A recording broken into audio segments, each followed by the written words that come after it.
음식의 진실과 편견. 햄, 소시지, 가공육 얼마나 위험할까? 안녕하세요.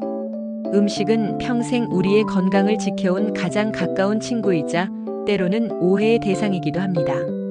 오늘은 그동안 당연하게만 여겨왔던 음식 속 숨겨진 이야기들을 아주 깊이 있게 풀어드리겠습니다. 여러분은 햄, 소시지, 그리고 다양한 형태의 가공육들을 평소에 얼마나 즐겨 드시나요? 어쩌면 이 질문에 매우 좋아한다고 자신있게 대답하실 분들도 상당수 계실 겁니다. 냉장고 문을 열면 늘 한두 가지씩은 꼭 쟁여두는 필수템이자 바쁜 일상 속에서 복잡한 조리 과정 없이도 간편하게 한 끼 식사를 해결해주는 그야말로 고마운 존재니까요. 출출할 때 라면과 함께 혹은 간식으로, 맥주 안주로, 또 아이들 반찬으로도 그 활용도는 무궁무진합니다. 하지만 오늘 우리는 이토록 익숙하고 편리하며 심지어는 맛까지 좋은 가공육들이 과연 우리 몸에 어떤 방식으로 그리고 얼마나 심각하게 영향을 미치는지 그동안 우리가 애써 외면했거나 미처 알지 못했던 숨겨진 진실들을 아주 상세하게 파헤쳐 볼 겁니다. 어쩌면 여러분에게는 꽤나 충격적인 이야기가 될 수도 있으니 마음의 준비를 아주 단단히 해주세요. 우리가 아무런 의심 없이 무심코 즐겨 먹어왔던 햄, 소시지 같은 가공육들이 사실은 우리 건강에 예상치 못한 그리고 치명적인 위협이 될 수 있다는 사실 혹시 들어본 적 있으신가요? 아마 이 이야기를 처음 접하시는 분들은 눈을 비비며 다시 읽어보거나 귀를 의심할 정도로 깜짝 놀라실 겁니다. 설마 그렇게까지 안 좋을 리가? 혹은 이게 다 과장된 이야기는 아닐까? 라고 반문하실 수도 있겠죠. 하지만 안타깝게도 그리고 놀랍게도 수많은 과학적 연구 결과들과 전 세계의 권위 있는 전문가들의 일관된 경고는 이구동성으로 매우 명확한 메시지를 던지고 있습니다. 이제부터 가공육이 품고 있는 어두운 진실의 베일을 한꺼풀씩 함께 걷어내며 그 실체를 자세히 들여다보겠습니다. 여러분은 혹시 가공육이 발암 물질이다라는 굉장히 자극적이고도 충격적인 이야기를 어디선가 스쳐 지나가듯이라도 들어보신 적이 있나요? 아마 처음 듣는 분들도 계실 테고 이미 막연하게나마 알고 계셨던 분들도 계실 겁니다. 하지만 단순히 몸에 안 좋다는 두루뭉술하고 막연한 이야기가 아닙니다. 전 세계인의 건강을 책임지고 있는 가장 권위 있는 세계보건기구, 즉 WHO에서는 햄과 소시지, 베이컨, 런천미트 같은 다양한 형태의 가공육을 무려 1군 발암 물질로 공식 분류했습니다. 1군 발암 물질이라는 것은 사람에게 암을 유발한다는 명확하고도 충분한 과학적 증거가 축적되어 있다는 것을 의미합니다. 우리가 흔히 알고 있는 담배, 성면, 그리고 비소와 같은 물질들과 어깨를 나란히 하는 동급의 발암 물질이라는 점을 생각하면 이 문제가 얼마나 심각하고 위급한 상황인지 비로소 체감할 수 있습니다. 상상만 해도 정말 끔찍하고 아찔하죠? 그렇다면 과연 가공육은 대체 왜 이렇게나 우리 몸에 위험하고 해로울까요? 그 근본적인 원인 중 하나는 바로 가공 과정에서 필수적으로 첨가되는 특정 성분들 때문입니다. 특히 아질산 나트륨과 질산염 같은 방부제는 가공육의 색을 선명하게 유지하고 보존 기간을 늘려주며 미생물 번식을 억제하는 중요한 역할을 합니다. 하지만 이 방부제들이 고온에서 조리되는 과정에서 아민이라는 물질과 결합하여 발암성 화합물인 나이트로사민으로 변신하게 됩니다. 나이트로사민은 우리 몸의 세포를 구성하는 중요한 유전 물질인 DNA를 직접적으로 손상시켜 돌연 변이를 일으키고 결국 암을 유발하는 아주 고약하고 치명적인 물질이죠. 특히 가공육의 잦은 섭취는 대장암, 직장암과 같은 소화기계암은 물론 위암의 위험까지도 유의미하게 높이는 것으로 여러 연구를 통해 명확히 밝혀졌습니다. 단순히 위험성이 있다는 정도가 아닙니다. 아주 구체적인 수치로 그 위험도가 드러납니다. 한 권이 있는 연구 결과에 따르면 매일 가공육 50g을 섭취할 경우 대장암 발병 위험이 무려 18%나 증가한다고 합니다. 50g이 얼마나 되는 양인지 혹시 감이 오시나요? 시중에서 판매되는 슬라이스 햄 두세 조각 혹은 작은 소시지 반 개 정도 되는 아주 적고 소박한 양입니다. 이 정도의 양만 매일 꾸준히 먹어도 암 위험이 이렇게나 유의미하게 그리고 지속적으로 올라간다는 사실이 정말 놀랍지 않나요?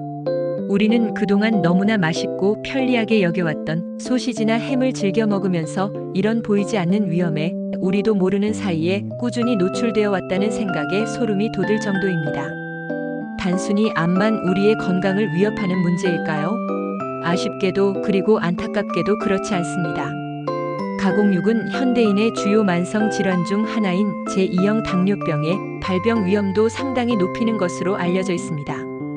최근 고려대학교 연구팀이 발표한 충격적인 연구 결과에 따르면 햄과 소시지 섭취량이 단 1% 증가할 때마다 제2형 당뇨병 발생 위험이 무려 40%나 폭증한다고 합니다.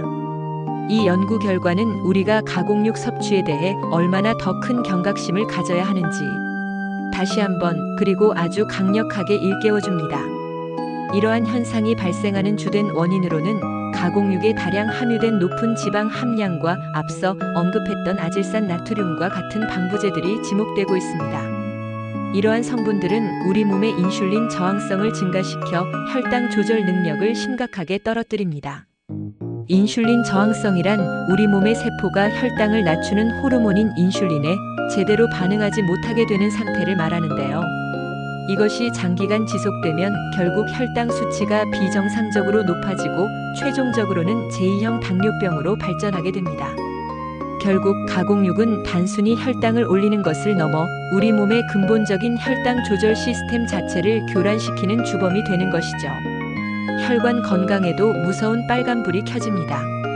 가공육에는 포화 지방과 나트륨 함량이 상상을 초월할 정도로 엄청나게 높습니다. 이 두 가지 성분은 고혈압, 높은 콜레스테롤 수치, 그리고 동맥 경화와 같은 심각한 심혈관 질환의 주요 원인이 됩니다. 과도한 나트륨 섭취는 혈액량을 증가시켜 혈압을 높이고 심장에 과도한 부담을 주며 포화 지방은 혈관 내벽에 쌓여 혈액순환을 방해하고 동맥을 좁아지게 만들어 결국 심장마비나 뇌졸중과 같은 치명적인 결과를 초래할 수 있습니다. 결국 가공육을 많이 그리고 자주 먹는다는 것은 우리 심장과 혈관이 끊임없이 고통받고 혹사당하고 있다는 이야기와 다름없습니다. 어떠신가요? 단순히 맛있는 간편식으로만 생각했던 가공육이 사실은 우리 몸 곳곳을 조금씩 그리고 꾸준히 병들게 하고 있었다니 정말이지 충격적이지 않나요?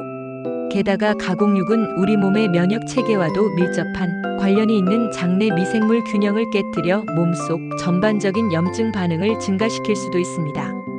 장은 흔히 제2의 뇌라고 불릴 만큼 우리 몸의 면역력과 건강에 지대한 영향을 미치는 중요한 장기인데 가공육이 이런 장 건강마저 해친다는 건 정말 심각한 문제가 아닐 수 없습니다. 이처럼 가공육은 암, 당뇨, 심혈관 질환뿐만 아니라 전반적인 신체 건강 악화와 심지어는 조기 사망, 위험 증가와도 깊은 연관이 있는 것으로 수많은 연구를 통해 입증되었습니다. 이런 이야기를 자세히 듣고 나니 이제 햄, 소시지, 베이컨을 아무 생각 없이 먹는 것이 좀 망설여지고 두려워지지 않으시나요? 그렇다면 우리는 이제 어떻게 해야 할까요? 전문가들은 우리의 건강을 위해 가공육 섭취를 최대한으로 가능한 한 완전하게 줄여야 한다고 강력하게 그리고 거듭해서 권고합니다. 만약 여러분이 도저히 가공육을 식단에서 완전히 끊기 어렵다고 느끼신다면 최소한 섭취량을 엄격하게 제한해야 합니다. 이상적인 권장량은 일주일에 3인분, 그러니까 약 340g에서 510g 이하로 제한하는 것입니다. 하지만 이 양도 결코 적은 양이 아니며 이마저도 최소한으로 줄이는 것이 우리의 소중한 건강을 지키는 가장 현명하고 효과적인 방법입니다. 또한 가공되지 않은 붉은 고기, 예를 들어 생소고기나 돼지고기 같은 육류도 너무 자주 그리고 너무 많이 섭취하는 것은 장기적인 관점에서 건강에 좋지 않습니다. 서구식 식단에서 육류 위주의 식사가 많은 문제를 일으키고 있다는 점을 상기할 필요가 있습니다.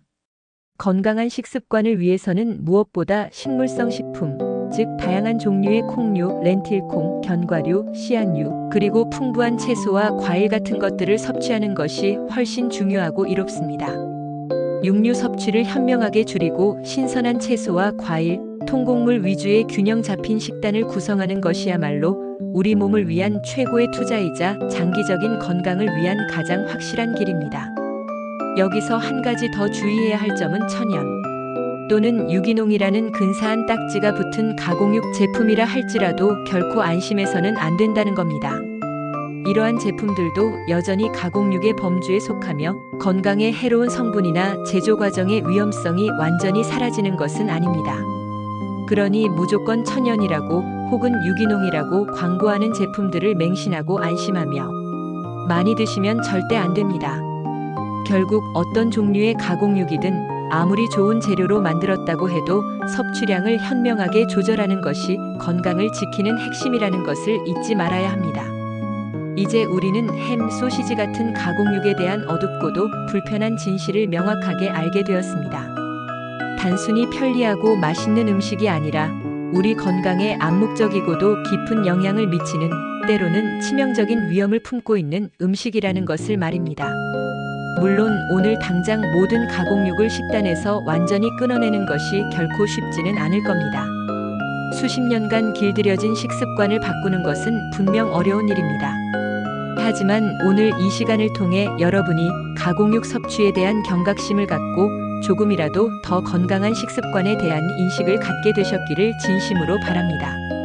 아주 작은 변화라도 좋습니다. 가공육 섭취량을 조금씩이라도 꾸준히 줄여나가고 그 대신 신선하고 영양가 풍부한 자연식품들을 식탁 위에 더 많이 올리는 것부터 차근차근 시작해보세요.